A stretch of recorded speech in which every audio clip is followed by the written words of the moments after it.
तो यहाँ पे जो है who wrote Indian civilisation and culture, तो इसका जो राइट आंसर हो जाएगा वो हो जाएगा M.K. गांधी, यानी कि मोहनदास करमचंद गांधी, कहने का मतलब महात्मा गांधी। चलिए नेक्स्ट क्वेश्चन की ओर बढ़ते हैं। नेक्स्ट क्वेश्चन कह रहा है what were the chief weapons of Gandhi ji. Gandhi ji का जो प्रमुख हथियार था, चीफ वेपन्स था, वो कौन क्या था? तो ऑप्शन जैसा कि देख पा रहे हैं, गन्स, नाइफ, लाठी, ट्रूथ एंड नॉन वायलेंस। तो जैसे कि जानते हैं जो गांधी जी सत्य और अहिंसा के पुजारी थे, तो कहने का मतलब गांधी जी का जो चीफ वेपन्स था वो था ट्रूथ एंड नॉन वायलेंस, सत्य एवं अहिंसा। चलिए नेक्स्ट क्वेश्चन की ओर बढ़ जाते हैं। नेक्स्ट क्वेश्चन कर रहा है Indian people are charged of being, यानी कि इंडियन पीपल को, भारतीय लोगों को चार्ज किया जाता है, आरोप लगाया जाता है भारतीय लोगों पर क्या होने का? तो भारतीय लोगों पर अनसिविलाइज्ड होने का चार्ज लगाया जाता है, कहने का मतलब आरोप लगाया जाता है। अनसिविलाइज्ड यानी कि असभ्य होने का आरोप लगाया जाता है भारतीय लोगों पर। नेक्स्ट क्वेश्चन देख लेते हैं क्या कह रहा है। नेक्स्ट है Mahatma Gandhi was dash in 1948। Mahatma Gandhi was dash in 1948। Mahatma Gandhi को 1948 में क्या कर दिया गया था? उसको शहीद कर दिया गया था, यानी उसकी हत्या कर दी गई थी।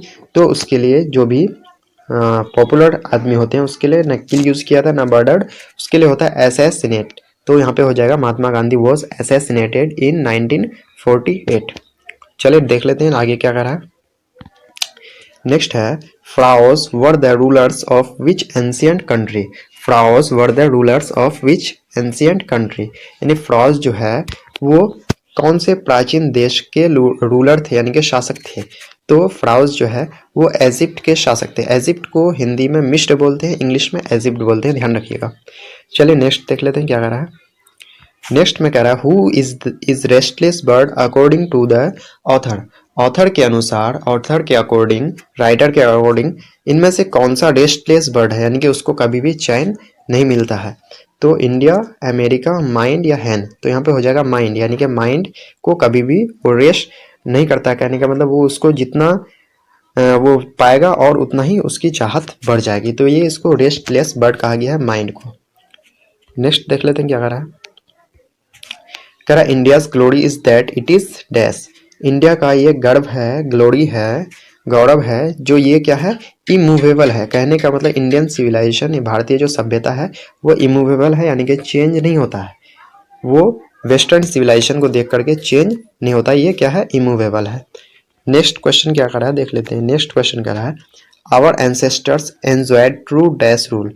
हमारे एंसेस्टर्स, पूर्वज जो है वो डैश रूल अपनाए थे, एंजॉय किए थे, तो ट्रू होम रूल, ध्यान रखेंगे। नेक्स्ट है dash is largely a mental condition. इनमें से कौन सा एक मेंटल कंडीशन है? तो यहाँ पे हो जाएगा ऑप्शन नंबर ए, यानी कि सेटिस्फेक्शन। सेटिस्फेक्शन क्या है? एक मेंटल कंडीशन है। कहने का मतलब अगर आप अंदर से खुश रहेंगे तो बाहर भी खुश रहेंगे। अगर अंदर से आपको खुशी नहीं है तो आप बाहर कितना दिखावा कर लें, आप खुश नहीं रह पाएंगे। तो satisfaction is largely a mental condition. अगला कह रहा है dash is known as the father of the nation, यानी कि फादर ऑफ द नेशन, राष्ट्रपिता या फिर बापू किसको कहा जाता है? तो महात्मा गांधी जी को। A number option right answer हो जाएगा। नेक्स्ट कह रहा है the European are becoming slave of dash. European जो है, यूरोपियन वो गुलाम होते जा रहे हैं किसका? तो मटेरियल्स का, यानी कि सामानों का गुलाम होते जा रहे हैं। कहने का मतलब वो अपने से मेहनत नहीं करना चाहते हैं, सिर्फ जो भी मटेरियल्स है उसका यूज करते हैं। तो the European are becoming slave of materials. 12 number question कह रहा है Gibbon. Gibbon is associated with. तो जैसा कि फ्राउस वो इजिप्ट के शासक थे, तो गिबन जो है वो एसोसिएटेड है इटली से, यानी कि option number D right answer हो जाएगा। Next the rulers of Egypt, यानी कि मिस्र के रूलर्स को, शासक को क्या कहा जाता है? तो जैसे कि हम लोग देख चुके थे ऑप्शन नंबर डी फ्राउस। तो काफी इंपॉर्टेंट क्वेश्चन है, ध्यान रखेंगे इसको। अगला who have to remodel their outlook. किसको अपने आउटलुक को रिमॉडल करने की ज़रूरत है? तो यह है यूरोपियंस को। यूरोपियंस को अपने आउटलुक को रिमॉडल करने की ज़रूरत है। नेक्स्ट है this is her beauty. This is her beauty here the term her stands for, यानी कि दिस इज हर ब्यूटी में यहाँ पे जो टर्म हर आया है, वर्ड जो हर आया है, ये किसके लिए आया? तो ये जो आया है ऑप्शन नंबर सी यानी कि इंडिया के लिए आया है। नेक्स्ट क्या है? The people of Europe was inspired by dash and dash writers. People of Europe यानी कि यूरोप के लोग जो है वो इंस्पायर्ड थे, प्रेरित थे डैश एंड डैश राइटर से।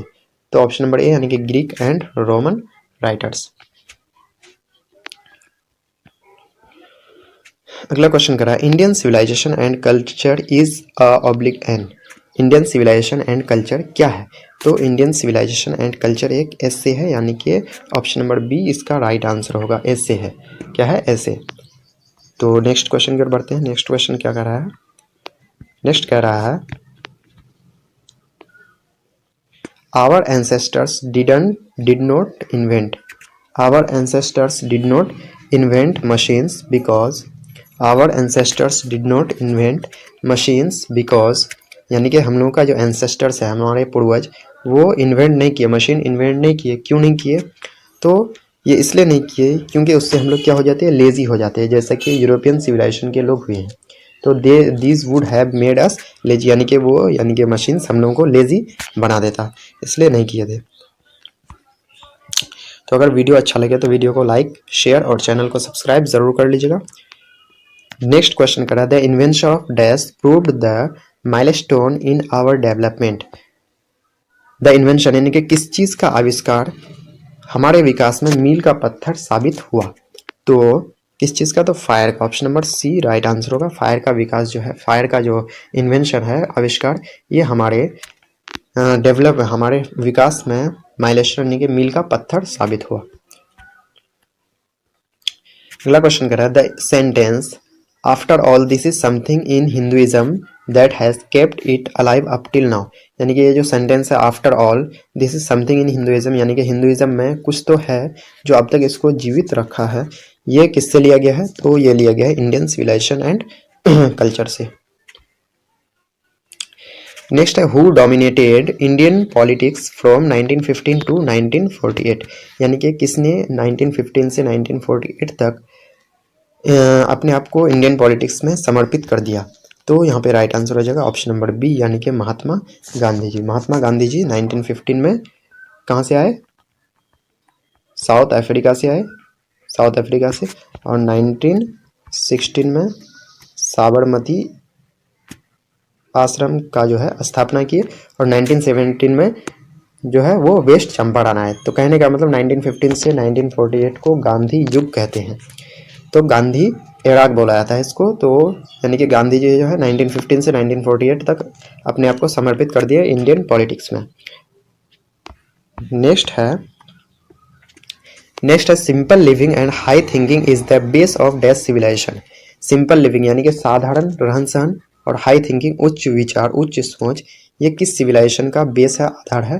तो ये है इंडियन सिविलाइजेशन का। नेक्स्ट है dash was a spiritual leader than a politician. कौन जो है एक स्पिरिचुअल लीडर है, एक पॉलिटिशियन से ज़्यादा, एक राजनेता से ज़्यादा एक स्पिरिचुअल लीडर है? तो वह है महात्मा गांधी यानी कि मोहनदास करमचंद गांधी एम के गांधी जी। नेक्स्ट है काफ़ी इंपॉर्टेंट क्वेश्चन है, कह रहा है my experiment with truth. My experiment with truth ये जो है किसके द्वारा लिखा गया है? तो इसके लेखक हैं महात्मा गांधी जी। अगला क्वेश्चन कर रहा है the world famous Attic civilisation.